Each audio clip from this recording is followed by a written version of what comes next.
नमस्कार, मैं हूं सुशील बहुगुणा। सबसे पहले खबर इजराइल हमास युद्ध की, जो अब धीरे धीरे एक बड़े मानवीय संकट में तब्दील हो चुका है। गाजा में जो स्थितियां हैं बहुत ही अमानवीय हैं इस समय, और इजराइल लगातार गाजा पर हमले कर रहा है हमास को निशाना बनाने के लिए। हमास के 3 कमांडर अब तक इजराइल के मुताबिक ढेर हो चुके हैं। इस बीच इजराइल अब 3 तरफा हमले की तैयारी में है। गाजा पर इजराइल की एयरफोर्स के विमान लगातार गाजा के अंदर हमास के ठिकानों पर बमबारी कर रहे हैं। ग्राउंड ऑपरेशन भी शुरू हो चुका है। कुछ टीमें इजराइल की सेना की गाजा में उत्तर की तरफ से अंदर घुस चुकी हैं, हालांकि टैंक और तोप अभी अंदर नहीं गए हैं। और इसके अलावा इजराइल की नौसेना भी अब हमास पर हमले की तैयारी में है। भूमध्य सागर से यानी 3 तरफा हमला हमास पर इजराइल अब करेगा, और एक तरह से गाजा को पूरी तरह से घेर लिया गया है, जमीन से भी, पानी से भी और आसमान से भी। इजराइल का दावा है कि उसके हमलों में अब तक हमास के 3 टॉप कमांडर मारे जा चुके हैं। इजराइल की एयर स्ट्राइक में आज हमास के कमांडर अल खेदरा के मारे जाने की खबर है। इससे पहले कल हमास का कमांडर अबू मुराद मारा गया था। अबू मुराद हमास के हवाई जो टीम थी जिसने हवाई रास्ते से हमला किया था उसका प्रमुख था। द टाइम्स ऑफ इजराइल के मुताबिक अबू मुराद ने दक्षिण इजराइल में हुए हमास के हमले में एक बड़ी भूमिका निभाई थी, तो वो भी मारा जा चुका है, ऐसा इजराइल का दावा है। और इजराइल अब गाजा के अंदर पूरी तरह से घुसने की तैयारी में है।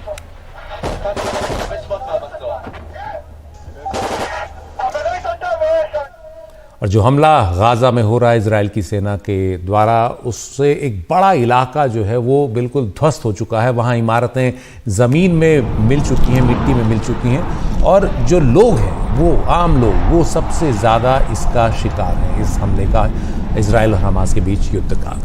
गाजा के जो डॉक्टर हैं उन्होंने रविवार को कहा कि अस्पताल घायलों से भरे हुए हैं। अगर ईंधन और बुनियादी चीज़ों की सप्लाई फिर शुरू नहीं हुई तो हज़ारों लोग मर सकते हैं। ये लोग घायल हैं, इन्हें तुरंत उपचार की ज़रूरत है। बिजली न होने की वजह से अस्पताल काम नहीं कर पा रहे हैं। ऊपर से पानी और बिजली की सप्लाई भी इजराइल ने काट दी है गाजा में।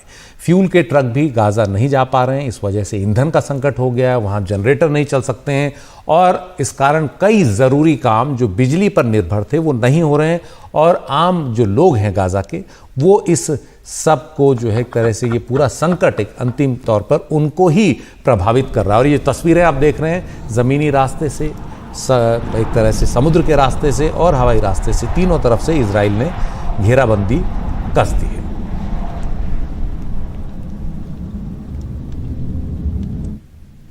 और जो हमले गाजा में इजराइल के हुए हैं उसके बाद स्थानीय लोग मलबे में अपनों को ढूंढने में जुटे हैं। इजराइल का दावा है कि वो हमास के ठिकानों पर हमले कर रहा है, लेकिन इन हमलों की चपेट में बड़ी तादाद में रिहायशी इलाके आ रहे हैं और वहाँ रहने वाले लोग इसका शिकार हो रहे हैं। इजराइल ने कहा है कि उत्तर गाजा को खाली कर दिया जाए। इस सिलसिले में उसने 3 घंटे का आज भी जो अल्टीमेटम दिया था वो ख़त्म हुए, कुछ घंटे गुजर चुके हैं। कई लोग अपने घरों को छोड़कर जाना चाहते ही नहीं, क्योंकि यही उनकी पूरी ज़िंदगी है। उनका कहना है कि हम नहीं जाएंगे। इजराइल उनको दक्षिणी गाजा की तरफ भेजना चाह रहा है, और उसका कहना है कि वो हमास के लड़ाकों को ढूंढकर मारने के लिए ये कार्रवाई कर रहा है, और इसीलिए लोगों को ये समय दे रहा है कि वो वहाँ से निकल जाए। लेकिन बहुत लोग नहीं जा पा रहे हैं, क्योंकि वो जाएंगे तो जाएंगे कहाँ, क्योंकि पूरा मानवीय संकट हो गया। जाएंगे कैसे? गाड़ियों में फ्यूल नहीं है, जाएंगे तो कहाँ, क्योंकि वहाँ कोई रहने के ठिकाने नहीं हैं। खाएंगे क्या? बिजली पानी कहीं है नहीं। तो एक बहुत बड़ा संकट जिस पर पूरी दुनिया की निगाह है। पूरी दुनिया के जो मानवाधिकार संगठन हैं वो नज़र गड़ाए बैठे हैं, लगातार कह रहे हैं कि कुछ हल अब निकलना चाहिए। दुनिया के तमाम देशों को आगे आना चाहिए, इस पूरे मसले पर बैठकर बात करनी चाहिए, और इजराइल जो है वो इन हमलों को रोके। नागरिक जो निशाना बन रहे हैं वो निशाना न बने। हालांकि इजराइल की सेना जो है वो इस दावे को लगातार खारिज कर रही है कि वो लोगों पर हमला कर रही है। लोगों पर उसका कहना है कि हमारा बिल्कुल निशाना नहीं लग रहा है, हम सिर्फ हमास के ठिकानों पर निशाना बना रहे हैं। और हमास ने ठिकाने उन सभी जगहों पर बनाए हुए हैं जो घने रिहायशी इलाके हैं, इसलिए उनकी जद में आम लोग आ रहे हैं। लेकिन इजराइल का कहना है कि वो फिर भी अपनी तरफ से पूरी एहतियात बरत रहा है। लेकिन कितनी भी एहतियात बरते, आसमान से जो गिरने वाला बम है वो नीचे पहचानता नहीं किसी को। इसलिए हमास के कितने लोग मारे जा रहे हैं नहीं पता, लेकिन आम नागरिक तो निश्चित ही इसका जो असर है वो झेल रहा है।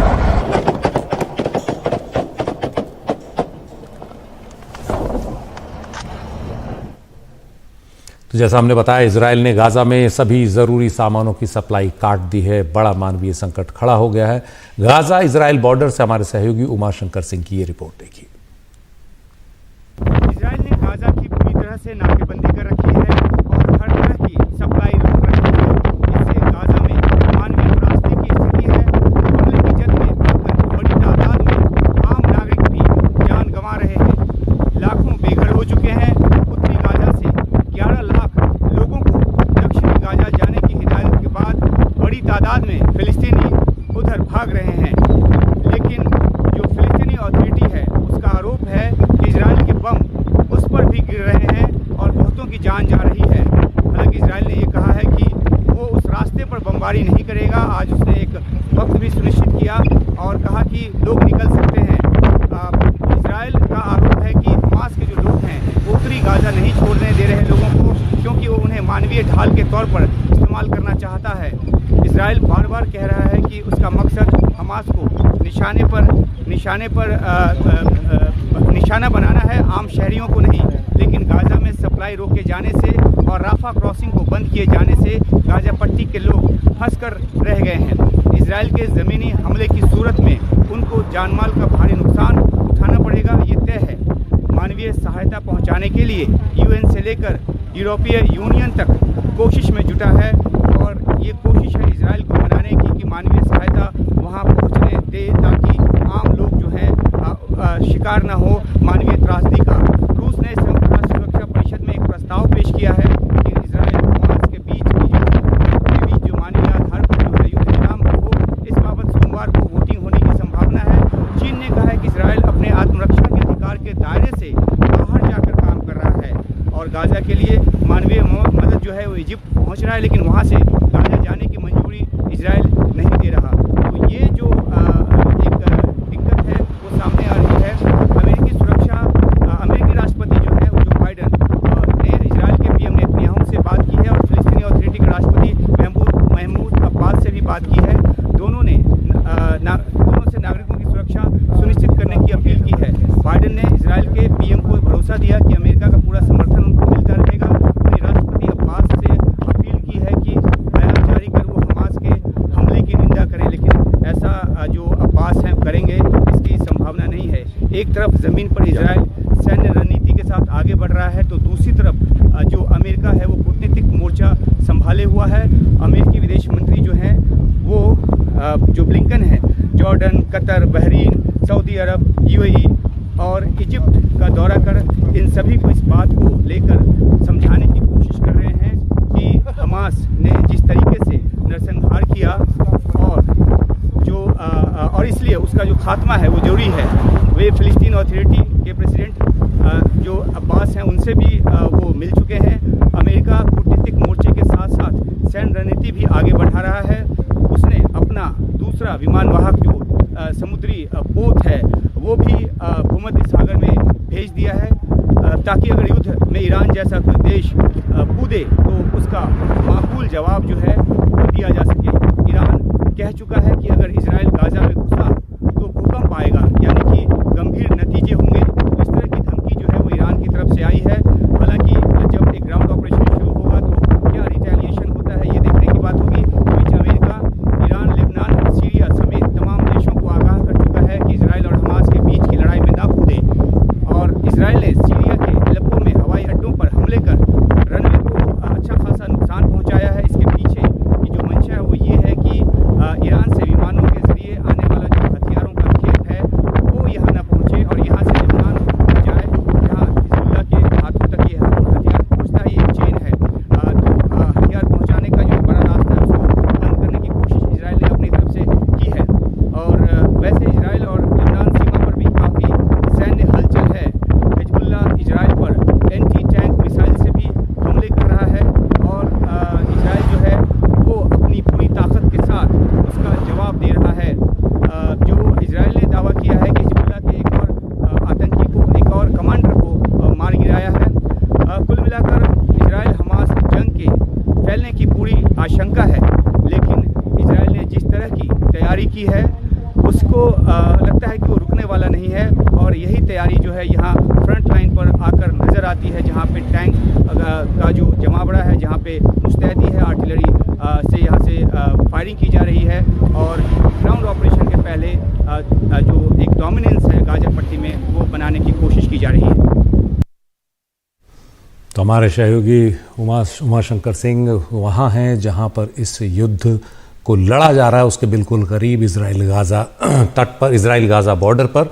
यहीं पर ज़ेड्रॉट शहर है जहाँ से स्थानीय लोगों को इजराइल अब हटा रहा है, क्योंकि उसको लगता है कि अगर कोई लड़ाई यहाँ बढ़ी तो जो ज़ेड्रॉट के लोग हैं उनको दिक्कत आ सकती है, इसलिए उन्हें पहले ही सुरक्षित जगहों पर भेजा जा रहा है, क्योंकि हमास यहाँ रॉकेट दागकर स्थानीय आबादी को नुकसान पहुँचा सकता है। गाज़ा की उत्तरी सीमा से लोगों को दक्षिण गाज़ा जाने को इजराइल कह चुका है, और इस बीच आज जो अल्टीमेटम उसने दिया था वो भी ख़त्म हो चुका है। हमारे सहयोगी उमाशंकर सिंह ने ज़ेड्रॉट शहर में जो है दौरा किया, वहाँ देखा कि किस तरह की स्थितियाँ हैं, लोगों को किस तरह से वहाँ से हटाकर दूसरी जगहों पर भेजने की इजराइल तैयारी कर रहा है। हमारे सहयोगी उमाशंकर सिंह ये दिखा रहे हैं। करीब 30,000 की आबादी वाले ज़ेड्रॉट शहर में अब पूरी तरह से सन्नाटा है। यहाँ से 60% आबादी को पहले ही यहाँ से रिलोकेट कर दिया गया है, यहाँ से इवैक्यूएट करके ले जाया गया है। जिनके पास अपनी गाड़ियाँ थी वो अपनी गाड़ियों से पहले ही यहाँ से निकल चुके हैं, और अब जो व्यवस्था की गई है वो उन लोगों के लिए जो अपनी गाड़ियों से जो नहीं जा सकते। यहाँ बिल्कुल सन्नाटा है, सड़कें जो हैं सूनी है। जो गाड़ियाँ यहाँ पर हैं ज़्यादातर प्रेस की गाड़ियाँ हैं, क्योंकि इस पॉइंट से जो इवैक्यूएशन का जो काम है वो शुरू हुआ है। बसों में भरकर जो यहाँ निवासी बचे हुए हैं उनको ले जाया जा रहा है। तो ये जो है तकरीबन 5 स्क्वायर किलोमीटर में फैला हुआ ये शहर है। जैसा कि मैंने बताया 30,000 की आबादी है, और यहाँ से एक एक जो लोग हैं उनको निकालने का जो सिलसिला है वो जारी है। बिल्कुल ऐसा सन्नाटा है यहाँ पे जैसे लगता है कि ये कोई भूतहा शहर हो, क्योंकि ये बिल्कुल फ्रंट लाइन से लगता हुआ इलाका है, और गाज़ा से रॉकेट का जो सीधा हमला है वो इस इलाके में आता है। और इसलिए अब जबकि ग्राउंड जो ऑफेंसिव की शुरुआत इजराइल की तरफ से होने वाली है, तो जो रिटेलिएशन उधर से आएगा सीधा असर ज़ेड्रॉट जैसे शहर पे पड़ेगा, और इसलिए यहाँ से लोगों को निकालने का फैसला किया गया है। ये तो दक्षिणी इजराइल का इलाका है, लेकिन लेबनान से लगने वाली सीमा पर भी इवैक्यूएशन का काम जो है वो कई दिनों से चल रहा है। जो जानकारी वहाँ से आई है उसके मुताबिक 4.5 किलोमीटर के दायरे में सिविलियंस को नहीं आने की हिदायत दी गई है कि वो ना आएँ। जो ब्लू लाइन है जो जिसको कि लेबनान बॉर्डर पे, लेबनान और इजराइल के बीच जो सीमा है उसको ब्लू लाइन कहते हैं, उस ब्लू लाइन के 4.5 किलोमीटर अंदर आने की इजाज़त नहीं है, सिविलियन को मना किया गया है। जो मेतुला गाँव है जहाँ पिछले साल नवंबर में मैं गया था, वो रिपोर्ट हम आपको अलग से दिखाएंगे। मेतुला गांव से जो लगने वाली सीमा है वहाँ पर भी जो इवैक्यूएशन है वो मेतुला गांव भी खाली कराया गया है, और बाकी जो उस इलाके के गांव हैं और जो रिहायशी इलाके हैं उसको भी खाली कराया गया है, क्योंकि लेबनान की तरफ से हिजबुल्लाह जो है वो लगातार रॉकेट के जो हमले हैं और एंटी टैंक मिसाइल तक वो दाग रहा है। जो कुछ और शहर हैं जो कि हमास के निशाने पर थे, और जहां से जो है जो कि सीमावर्ती इलाकों में आते हैं, उन शहरों में जैसे कि नाहल ओज़े, एरेज़, नीर एम, मेफालसिम, फ़ाज़ा, जेविम, हानेर, इबिम, नेतिव हसारा, याद मोरदेचाई, ये सब ऐसे इलाके हैं, रिहायशी इलाके हैं जहाँ से कि इवैक्यूएशन का फ़ैसला किया गया है। तो एक तैयारी है इजराइल की तरफ से ग्राउंड ऑफेंसिव की, और बदले में उधर से जो रिटेलिएशन आएगा उसकी आशंका के मद्देनज़र इन इलाकों को खाली कराया जा रहा है। और अब जो है यहाँ जो सिविलियंस हैं वो जैसा कि मैंने बताया कि बड़ी तादाद में पहले निकल चुके हैं, लेकिन अब भी जिनको जो यहाँ पे फंसे रह गए हैं ग्राउंड ऑफेंसिव शुरू करने के पहले उनको बाहर निकालने की तैयारी है। और इसी सिलसिले में ये जो बसें हैं यहाँ जो इस सेंटर से लोगों को लेकर अंदरूनी इलाके में जा रहे हैं, ताकि ले जाया जा रहा है उनको, ताकि जो युद्ध जब ज़्यादा लंबा खींचेगा और ज़्यादा गंभीर तौर पे रिटेलिएशन होगा तो इनकी जो ज़िंदगी है वो बचाई जा सके। तो जितनी भी सवारी आती है, जितने भी लोग आते हैं, चाहे 2 हों, 4 हों, 10 हों, 12 हों, ज़्यादा इंतज़ार नहीं किया जाता। और जो बस है यहाँ पर वो 4, 5 या 10, 12 जो यहाँ के निवासी हैं, जो यहाँ के बाशिंदे हैं, उनको लेकर निकल जाती है, क्योंकि जल्दी से जल्दी इस ऑपरेशन को पूरा करना है। और इसी वजह से यहाँ जो लोग अब फंसे रह गए हैं उनको पहले ही इत्तला दे दी गई थी कि आज यहाँ से बसों में उनको लेकर जाया जाएगा, और ये जो दूसरी बस है वो भी यहाँ से निकल चुकी है। तो इजराइल हमास के बीच इस युद्ध के फैलने का खतरा लगातार बना हुआ है। हालांकि अमेरिका इस कोशिश में लगा हुआ है कि युद्ध का विस्तार ना हो। अमेरिका के रक्षा मंत्री एंटनी ब्लिंकन जो है वो अमेरिका के विदेश मंत्री एंटनी ब्लिंकन जो है वो लगातार जो खाड़ी देश हैं उनका दौरा कर रहे हैं और कोशिश कर रहे हैं कि सभी को समझाएं और ये बताएं कि इजराइल को अपनी रक्षा के लिए ये कार्रवाई करने का अधिकार है। लेकिन फिर भी इस पूरे इलाके में जो कार्रवाई है इस वक्त इजराइल की, उसको लेकर दुनिया में कई जगह प्रदर्शन हो रहे हैं। ये कहा जा रहा है कि इजराइल की इस कार्रवाई का निशाना गाजा के आम लोग बन रहे हैं। वहाँ एक बड़ा मानवीय संकट खड़ा हो गया है और इसलिए फिलिस्तीनी लोगों के समर्थन में दुनिया के कई देशों में विरोध प्रदर्शन चल रहे हैं। आप तस्वीरें देख रहे हैं सिडनी ऑस्ट्रेलिया से, इसके अलावा सैंटियागो चिली, लेबनान में बेरूत से तस्वीरें हैं, जॉर्डन से तस्वीर, इटली से तस्वीरें हैं, जर्मनी से तस्वीरें हैं। तो इन सभी जगहों पर फिलिस्तीन के लोगों के समर्थन में लोग सामने आए हैं। उनका कहना है कि ये एक ह्यूमैनिटेरियन जो है प्रॉब्लम हो गई है, एक मानवीय संकट हो गया है। यहाँ आम लोग पिस रहे हैं। हमास के खिलाफ कार्रवाई जो इजराइल कर रहा है उसका खमियाजा आम लोग झेल रहे हैं। और इस दौरान कई जगहों पर इजराइल के समर्थन में भी प्रदर्शन हो रहे हैं और प्रदर्शनकारी आपस में भिड़ भी रहे हैं, एक दूसरे के खिलाफ नारेबाजी भी कर रहे हैं और कहीं कहीं झड़प भी हो रही है। तो ये इस वक्त स्थिति है, लेकिन ये वास्तव में एक बड़ी स्थिति है कि गाजा के जो लोग हैं, करीब 20 से 23 लाख लोग, वो इस संकट के सबसे बड़े शिकार हैं। हमास ने जो करतूत की उसका खमियाजा उन्हें भुगतना पड़ रहा है। इजराइल का कहना है कि वो आम लोगों को ध्यान में रखकर बमबारी कर रहा है, लेकिन ऐसा लगता नहीं, क्योंकि जिस तरह से वहाँ अंदर से खबरें आ रही हैं उससे लगता है कि वहाँ आम लोग बहुत बुरी तरह शिकार हुए हैं। ऊपर से बिजली, पानी, खाने की सप्लाई, ईंधन सब कुछ कटा हुआ है, इसलिए लोगों के सामने दिक्कत बहुत ज़्यादा बढ़ गई है। युद्ध को शुरू हुए 9 दिन हो चुके हैं और 9 दिन बहुत होते हैं अगर आप ज़रूरी चीज़ों की सप्लाई काट दें।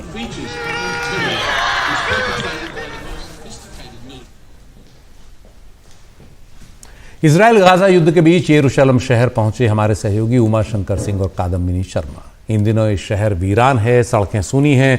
2 दिन पहले यहां फायरिंग की एक घटना हुई थी जिसमें 2 जवान घायल हुए थे, एक बंदूकधारी मारा गया था। इसके बाद से लोगों में यहां दहशत है। यरूशलेम में अल-अक्सा मस्जिद है जो मुस्लिमों का तीसरा सबसे पवित्र एक तरह से तीर्थ स्थल है। सिनेगॉग है जो एक तरह से यहूदियों का सबसे पवित्र तीर्थ स्थल है। यरूशलेम वो जगह है जहाँ से 3 धर्मों की शुरुआत हुई, इसलिए ईसाइयों के लिए, मुस्लिमों के लिए और यहूदियों के लिए, सबके लिए बहुत पवित्र स्थल है और ये एक तरह से इस पूरे विवाद के केंद्र में भी है। लेकिन इन दिनों यहाँ पूरी तरह से सन्नाटा है। अल-अक्सा मस्जिद से हमारे सहयोगी उमाशंकर सिंह की ये एक्सक्लूसिव रिपोर्ट देखिए।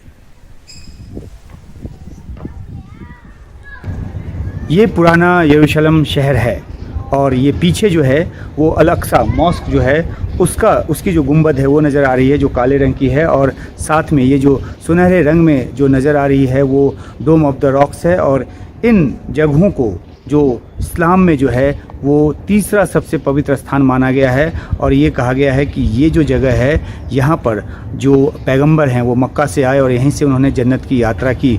दूसरी तरफ इसको टेंपल माउंट कहा जाता है यहूदियों की तरफ से, और वो मानते हैं कि दुनिया की शुरुआत यहीं हुई और उनके लिए एक सबसे पवित्र जगह है। और इसी बात को लेकर जो यहाँ एक विवाद है वो दशकों पुराना जो विवाद है, जो कि हालांकि इतिहास में जाएँ तो और पीछे तक ये विवाद जाता है, लेकिन 1948 में जब इजराइल बना और उसके बाद जो खींचतान शुरू हुई वो जो है वो आज तक चली आ रही है। 1967 में इस पुराने शहर में जो इजराइल है उसने कब्ज़ा कर लिया। हालांकि जो अल-अक्सा मॉस्क है उसको लेकर जो विवाद है वो ज़्यादा गहरा बना रहा और जो ये यहाँ जो ये बाहरी जो सुरक्षा है या जो बाहरी जो यहाँ व्यवस्था है वो इजराइल की सरकार देखती है।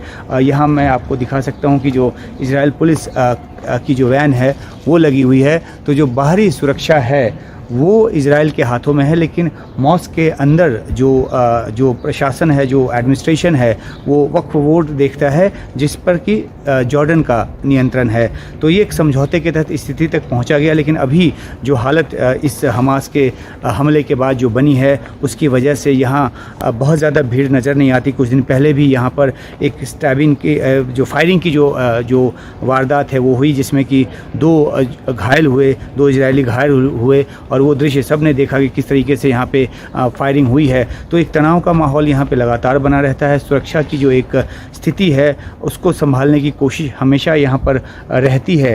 हालांकि एक इस तरह का सामंजस्य स्थापित यहाँ पर किया गया है कि जो यहूदी हैं वो अपने जो वेस्टर्न वॉल है वहाँ तक आएँ, वहाँ पर उसको शोक की दीवार भी कहते हैं, वहाँ पर आकर वो अपना जो एक शोक जो है वो मनाते हैं। लेकिन जो मॉस्क के अंदर जो नमाज़ पढ़ने की इजाज़त है, वो मुसलमानों को नमाज़ पढ़ने की इजाज़त है, लेकिन यहूदियों को प्रार्थना की वहाँ पे इजाज़त नहीं है।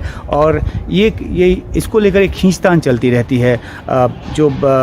जब इजराइल की जो सेना है या जो पुलिस है, कई बार उन्होंने अंदर दबिश डाला है और वहाँ पे उन्होंने ये कहा कि नमाजियों के भेष में बहुत सारे जो प्रदर्शनकारी हैं वो वहाँ पे छिपे हुए हैं। और इस तरह के रेड्स के बाद जो है इलाके में जो सुरक्षा व्यवस्था है वो ख़राब हुई है, झड़प हुई है, कई बार सैकड़ों की जान भी गई है। तो ये जो खींचतान है इस मॉस्क को लेकर वो लंबे समय से चला आ रहा है, और वो उसने इस इलाके की जो शांति है उस पर भी असर डाला है। मैं आपको एक बार छोटे में दिखा दूं कि ये जो वेस्टर्न वॉल है, अमूमन यहाँ पे बहुत भीड़ होती है, लेकिन आज क्योंकि एक तो शनिवार का दिन है और दूसरा ये कि सबात जो पवित्र दिन है, उस वजह से ज़्यादातर जो यहूदी हैं वो अपने घरों में हैं और वो बाहर नहीं निकले हैं, इसलिए भी सड़कें यहाँ पर सूनी हैं। जो यहाँ पे गाड़ियों की तादाद जो है वो कम है, लेकिन जो ये स्थिति यहाँ पर जो बनी है, अभी भी हमने देखा कुछ दिन पहले कि यहाँ पे किस तरह से जो प्रदर्शन हैं वो हुए हैं।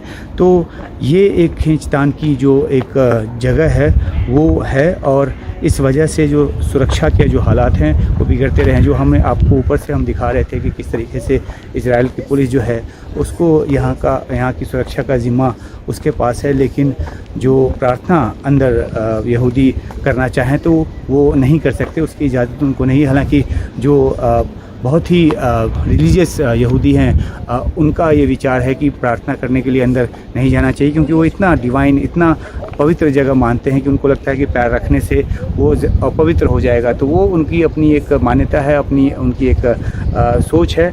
लेकिन जो विवाद का जो जगह है वो ये यहाँ पर है, और ये मॉस्क में जाने का जो रास्ता है वो देखिए, अराफात अज़ारात इज़राइल प्लाज़ा, और यहाँ से जो मुसलमानों को अंदर जाने की इजाज़त है। और हमें ये बताया गया कि जब वो जाते हैं तो उसके बाद वहाँ से जो आपको एक जो ओवरब्रिज की तरह का नज़र आ रहा है, वहाँ से वो मॉस्क में जो अंदर दाखिल होते हैं, और निकलने का जो रास्ता है वो दूसरी तरफ है। तो यहाँ पे देखिए किस तरह से सुरक्षा व्यवस्था जो है वो बनाई गई है, ताकि किसी तरह का जो प्रदर्शन है वो ना हो पाए और कोई भी ऐसा तत्व जो है वो यहाँ अंदर ना घुस पाए जिससे कि हिंसा को बढ़ावा मिले। तो ये एक स्थिति यहाँ की है, और ये स्थिति जो है वो लंबी चलने की आशंका है, क्योंकि हमास के आतंकी हमले के बाद जो स्थिति बनी है और जिस तरीके से इजराइल जो है एक जवाबी कार्रवाई की तैयारी में है। हवाई हमले तो लगातार कर ही रहा है, लेकिन जो ग्राउंड एक ऑपरेशन की गाज़ा में तैयारी की जा रही है, अंदर घुसने की, गाज़ा के अंदर जाकर वहाँ से जो हमास की जो मिलिट्री कैपेबिलिटी है उसको ख़त्म करने की, तो वो जो तैयारी जिस तरह से चल रही है। और यहाँ क्योंकि इस शहर की जो आबादी है 1 बिलियन से ज़्यादा की आबादी यहाँ पर बताई गई है, और जो अगर जो मुस्लिम और यहूदी का अनुपात देखें तो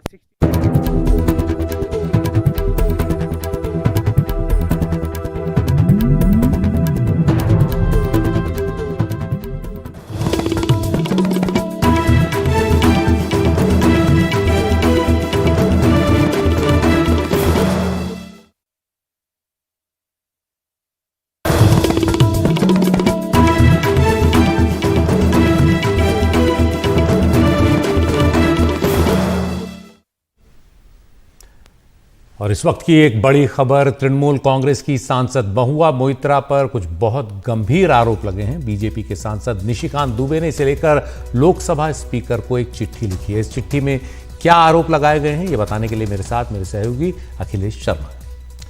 निशिकांत दुबे बीजेपी के सांसद हैं लोकसभा के। उन्होंने आज लोकसभा अध्यक्ष ओम बिरला को एक पत्र लिखा है। इसमें टीएमसी की जो सांसद हैं लोकसभा की महुआ मोइत्रा, उनके ऊपर कई गंभीर आरोप लगाए गए हैं। आरोप यह है कि लोकसभा में कैश और गिफ्ट लेकर सवाल पूछे गए। हीरानंदानी ग्रुप से गिफ्ट और कैश लिए हैं महुआ मोइत्रा ने। यह आरोप निशिकांत दुबे ने अपने पत्र में लगाया है। यह भी लिखा गया है कि हीरानंदानी ग्रुप के फायदे के लिए ये सवाल पूछे गए हैं। इसी तरह यह भी इसमें पत्र में आगे लिखा गया कि हीरानंदानी के कहने पर अदानी ग्रुप को निशाना बनाया है। दर्शन हीरानंदानी को लोकसभा अकाउंट जो उनका अपना है, जिसके जरिए सवाल पूछे जा सकते हैं, उसका एक्सेस भी दिया और 2019 से 23 के बीच 61 में से 50 सवाल हीरानंदानी के लिए पूछे हैं महुआ मोइत्रा ने। यह आरोप लगाया है निशिकांत दुबे ने। कैश के बदले सवाल विशेषाधिकार का हनन है और कैश के बदले सवाल सदन की अवमानना भी है। ये निशिकांत दुबे ने अपने पत्र में लिखा है। उन्होंने ये कहा है कि कैश के बदले सवाल आईपीसी की धारा 120A के तहत अपराध है। महुआ मोइत्रा के खिलाफ जांच कमेटी बनाने की मांग निशिकांत दुबे ने अपने इस पत्र में की है। साथ ही ये भी लिखा है कि रिपोर्ट के आने तक महुआ मोइत्रा को सस्पेंड किया जाए, लोकसभा में उन्हें न आने दिया जाए। निशिकांत दुबे ने दरअसल वकील हैं एक जय अनंत देहाद्री, उनकी चिट्ठी के आधार पर यह शिकायत की है। ये पूरा मामला क्या है, जरा विस्तार से समझ लेते हैं। महुआ मोइत्रा पर कई गंभीर आरोप लगाए गए हैं। वकील हैं अनंत देहाद्री, जिनकी निशिकांत दुबे को चिट्ठी मिली है। और इस चिट्ठी में क्या क्या लिखा है, इसमें ये लिखा गया था कि 2021 में दर्शन हीरानंदानी ने महुआ मोइत्रा को 2 करोड़ रुपए दिए, यह आरोप लगाया गया। इंटरनेशनल मीडिया में अदानी और पीएम नरेंद्र मोदी को निशाना बनाने के लिए ये 2 करोड़ रुपए दिए गए। जुलाई 2019 में दर्शन के पीए ने महुआ के घर अदानी के खिलाफ डोजियर पहुंचाया। अदानी पर महुआ के आरोपों की झलक हिंडनबर्ग रिपोर्ट में भी दिखाई दी है। और साथ ही यह भी लिखा गया है कि पीएम अदानी ग्रुप को टारगेट करने के लिए कई सवाल लोकसभा में पूछे गए। ये सवाल दरअसल हीरानंदानी के कारोबारी हितों से जुड़े हुए थे। अदानी ग्रुप से एनर्जी इंफ्रा कॉन्ट्रैक्ट हारा था। हीरानंदानी ग्रुप सवाल पूछने के बदले उन्होंने महुआ मोइत्रा को कैश और गिफ्ट दिया, ये भी आरोप इसमें निशिकांत दुबे के पत्र में लगाया गया है। 2019 का चुनाव लड़ने के लिए 75 लाख रुपए दिए गए महुआ मोइत्रा को। दर्शन हीरानंदानी ने उन्हें कई महंगे आईफोन की गिफ्ट भी दी है। और साथ ही महुआ को आवंटित सरकारी आवास की मरम्मत भी दर्शन ने ही कराई। महुआ मोइत्रा ने दर्शन हीरानंदानी के कहने पर लोकसभा में कई सवाल पूछे हैं। महुआ ने दर्शन को अपने लोकसभा अकाउंट का एक्सेस दिया, जिसके जरिए ये सवाल उन्होंने खुद पूछ लिए। सवाल या तो दर्शन ने खुद पोस्ट किए या फिर दर्शन के कहने पर महुआ ने पोस्ट किए, ये भी आरोप इस पत्र में लगाया गया है। ये भी कहा गया है कि 2019 से 2023 के बीच ये सारे प्रश्न पूछे गए थे। कुल 61 प्रश्न पूछे गए, इनमें से 50 सवाल हीरानंदानी के कहने पर पूछे गए थे, ये भी आरोप लगाया गया है। इसमें पारादीप और धामरा पोर्ट से तेल और गैस की सप्लाई पर सवाल भी पूछे गए। महुआ ने यूरिया की सब्सिडी को लेकर भी सवाल पूछे, जो सीधे सीधे कारोबारी हिस्से जुड़े हुए थे। स्टील की कीमत जो रियल एस्टेट्स को प्रभावित करती है, उसको लेकर के भी सवाल था। इनकम टैक्स विभाग की शक्तियों पर भी सवाल पूछे गए थे। और ये क्यों पूछे गए थे, इसके बारे में आपको बाद में बताएंगे कि इसका हीरानंदानी से क्या रिश्ता है। जय देहाद्री ने इस मामले की जांच के लिए सीबीआई को भी अपनी शिकायत सौंपी है। और आपको बता दें कि जो निशिकांत दुबे ने पत्र दिया है आज लोकसभा अध्यक्ष को, उसमें भी इस पत्र को साथ में लगाया गया है। और साथ में आपको ये बता दें कि महुआ मोइत्रा ने इस बीच ट्वीट करके ये कहा है कि बीजेपी के कई नेताओं के खिलाफ विशेषाधिकार हनन की जांच होनी बाकी है। उनकी जांच हो तो मैं भी जांच के लिए तैयार हूं। इसके साथ ही कई और भी आरोप हैं, जिनमें आपको मैं बता देता हूं पढ़कर के आगे। ये पूछा गया था कि क्या गेल और IOCL ने धामरा LNG टर्मिनल से करार किया है। ये भी कारोबारी हिस्से जुड़ा हुआ सवाल था। धामरा टर्मिनल को सालाना कितने की पेमेंट दी गई, ये प्रश्न भी पूछा गया। क्या धामरा टर्मिनल से करार के लिए कोई टेंडर निकाला गया था। ये वो तमाम सवाल हैं जो लोकसभा में महुआ मोइत्रा की ओर से पूछे गए थे। यूरिया बनाने के लिए नेचुरल गैस की खरीद में कितनी सब्सिडी दी जा रही है। RBI ने जिस कमर्शियल रियल एस्टेट लोन का ऐलान किया, क्या वो घरों, इमारतों और दफ्तरों के लिए भी है, ये भी प्रश्न आया। अदानी ग्रुप में निवेश करने वाले FPI के मालिक कौन हैं, ये भी महुआ मोइत्रा जानना चाहती थी। क्या अदानी ग्रुप के खिलाफ ED और SEBI की जांच चल रही है, ये प्रश्न भी पूछा गया। स्टील के दाम कम करने के लिए सरकार क्या कदम उठा रही है, ये भी रियल एस्टेट से जुड़ा हुआ मामला था और सवाल था। क्या देश में नेचुरल गैस की मांग बढ़ रही है, ये प्रश्न भी पूछा गया। क्या अदानी ग्रुप को 6 एयरपोर्ट पीपीपी मॉडल पर दिए जा रहे हैं। क्या हाल ही में सुप्रीम कोर्ट ने ईडी को पीएमएलए की ताकत को लेकर, इस्तेमाल को लेकर आगाह किया है, ये भी पूछा गया। क्या किसी व्यक्ति द्वारा डिस्क्लोजर करने के बाद भी 3 साल के अतिरिक्त टैक्स की जांच हो सकती है, ये प्रश्न भी पूछा गया। माना गया कि इनमें से कई प्रश्न जो है वो हीरानंदानी ग्रुप के जो कारोबारी हित हैं उनसे जुड़े हुए हैं। तो ये आपको बता दें, ये पूरी फहरिस्त है और ये वो सारी सूचनाएं हैं जो निशिकांत दुबे ने अपने पत्र में लिखी है। लोकसभा अध्यक्ष ओम बिरला को ये पत्र लिखा गया है और इस पत्र में निशिकांत दुबे ने कहा है कि जब तक इसके लिए जांच पूरी ना हो उन्हें सस्पेंड किया जाए, निलंबित किया जाए, उन्हें लोकसभा में ना आने दिया जाए। और निशिकांत दुबे ने इसी के साथ ये भी याद दिलाई है लोकसभा अध्यक्ष ओम बिरला को कि किस तरह से संसद में एक बार इसी तरह का कांड हो चुका है जहां पर कि सवाल पूछने के बदले घूस दी गई थी। और आपको याद दिला दें कि 2005 में जब ये कांड हुआ था तब उसके बाद 10 लोकसभा के सांसद का नाम इसमें आया था और उसके बाद एक पवन कुमार बंसल की अध्यक्षता में समिति बनाई गई थी। उस समिति ने सिफारिश की थी कि इन सभी 10 लोकसभा सांसदों को निलंबित कर दिया जाए, इनको डिस्क्वालीफाई कर दिया जाए। और वो समिति की सिफारिश आने के बाद इन सभी 10 सांसदों की सदस्यता चली गई थी। ये काफ़ी गंभीर मामला माना गया था क्योंकि संसद में प्रश्न पूछना एक सांसद का विशेषाधिकार होता है और इस विशेषाधिकार हनन का आरोप इनके ऊपर लगाया था कि ये पैसे लेकर के सवाल पूछते थे। और इसकी याद दिलाई गई और ये भी कहा कि जब ये 10 सांसदों ने इसके बारे में सुप्रीम कोर्ट में चैलेंज किया तो सुप्रीम कोर्ट ने उनकी जो याचिका थी इसको खारिज कर दिया था। तो इसका आधार देते हुए, बुनियाद बनाते हुए निशिकांत दुबे ने लोकसभा अध्यक्ष से अपील की है कि इस मामले में महुआ मोइत्रा के खिलाफ भी सख्त कार्रवाई की जानी चाहिए और इस मामले में एक जांच समिति बनाई जानी चाहिए। वक्त एक ब्रेक का।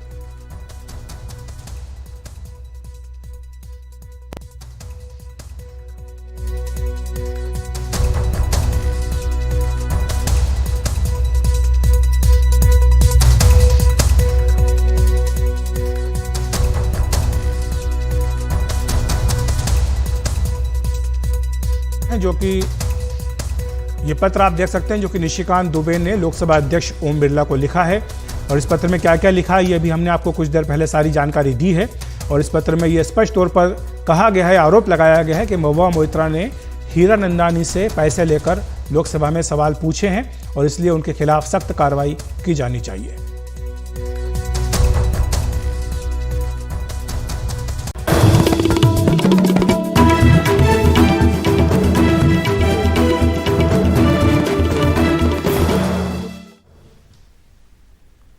जिन 5 राज्यों में विधानसभा चुनाव होने हैं उनमें से 3 के लिए कांग्रेस ने आज अपने उम्मीदवारों की लिस्ट जारी कर दी। मध्य प्रदेश, छत्तीसगढ़ और तेलंगाना विधानसभा चुनाव के लिए कांग्रेस ने 55 उम्मीदवारों की पहली लिस्ट जारी की है।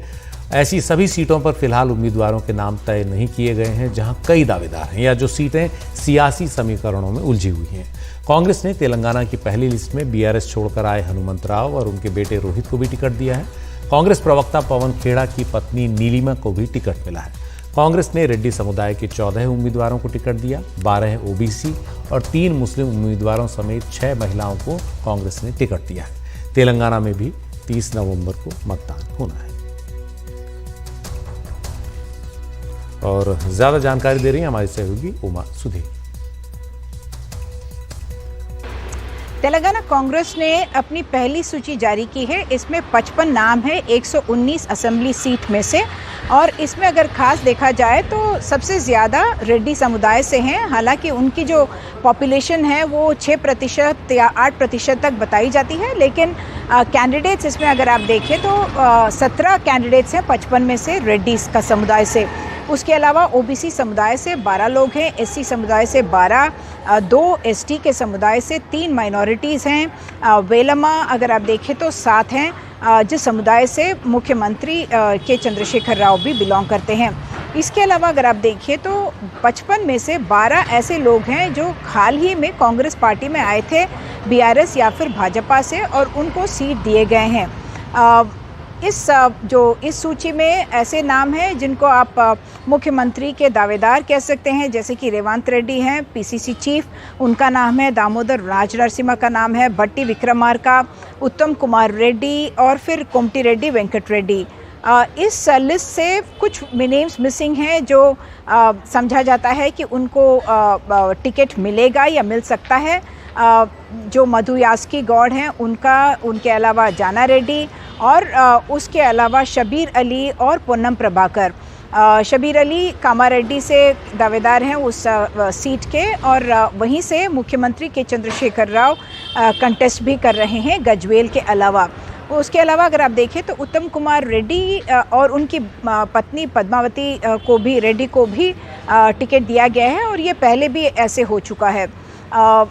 मैनमपल्ली हनुमंतराव जो बीआरएस के सूची में थे, उनको अब कांग्रेस का कैंडिडेट डिक्लेयर कर दिया गया है मल्काजगिरी से, और उनके बेटे रोहित राव को भी टिकट दिया गया है कांग्रेस द्वारा। अगर आप देखें तो ये 55 ऐसे सीट्स हैं जिसमें कुछ खास सरप्राइज़ मैं कहूँगी कि नहीं है, और उन सीट्स को अवॉइड कर दिया गया है जहाँ पे 2 से ज़्यादा कंटेंडर्स हो सकते हैं, और उसकी वजह से रिबल एक्टिविटी भी हो सकती है। 18 तारीख को कांग्रेस यहाँ से बस यात्रा कर रही है जिसमें राहुल गांधी और प्रियंका गांधी भी रहेंगे, और समझा ये जा रहा है कि उस वक्त कोई रिबल एक्टिविटी ना हो, कोई पब्लिक एम्बैरेसमेंट ना हो ऐसे वक्त, जबकि कांग्रेस समझ रही है कि उनको तेलंगाना में सरकार बनाने के अच्छे चांसेस हैं। शायद इसीलिए इस सूची में ऐसे नाम बाहर रखे गए हैं।